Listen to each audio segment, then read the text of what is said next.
Tegye fel a kezét, aki hagyott már el valamit. Nem látszik, de én jelentkezem. Tegye fel a kezét, aki meg is találta. Nem látszik, de most is jelentkezem.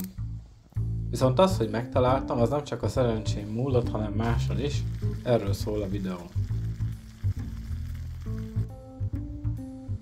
Eleve hogyan hagyunk el dolgokat? Van a figyelmetlenség, a szelebúdiság, és használat után nem rakom el azonnal a helyére, hanem csak bedobom a földre, aztán elfelejtkezik róla.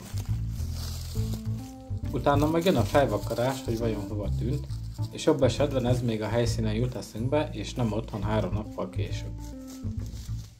Annak is örüljünk, ha ezek mind nappal történnek, nem pedig este vagy rossz időjárási viszonyok között. A jó hír az, hogy minimális erőfeszítéssel jelentősen tudjuk csökkenteni az esélyét annak, hogy elhagyjunk valamit, és jelentősen tudjuk növelni az esélyét annak, hogy meg is találjuk. 3 dologról van szó. Az első.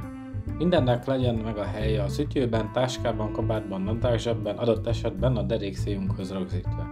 A második, hogy használat után az adott tárgyat azonnal tegyük vissza a helyére, semmiképpen se tegyük le a földre, vagy az asztalra, vagy bárhova.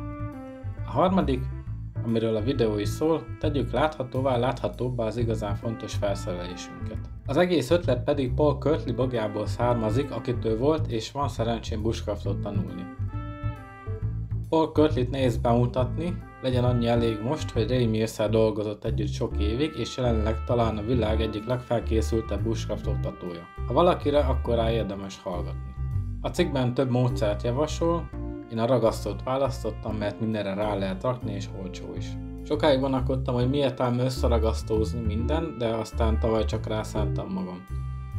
Enyhén szóval nem bántam meg, mert egy nap állatok nyomait kerestem derékig érő füves mezőn, és hát kiesett a farzsebemből a fűrész. Itt az egyik tanulság az volt, hogy higgadtnak kell maradni, nem szabad Népszínház utcai összeomlást kapni.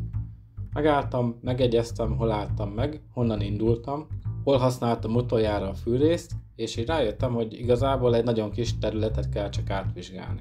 Gondolom nem kell mondani, hogy meg is találtam a fűrészt, de a narancssárga szín már több méterről szúrta a szememet. A videó végére pedig itt egy kis demonstráció, persze a teljesség igénye nélkül.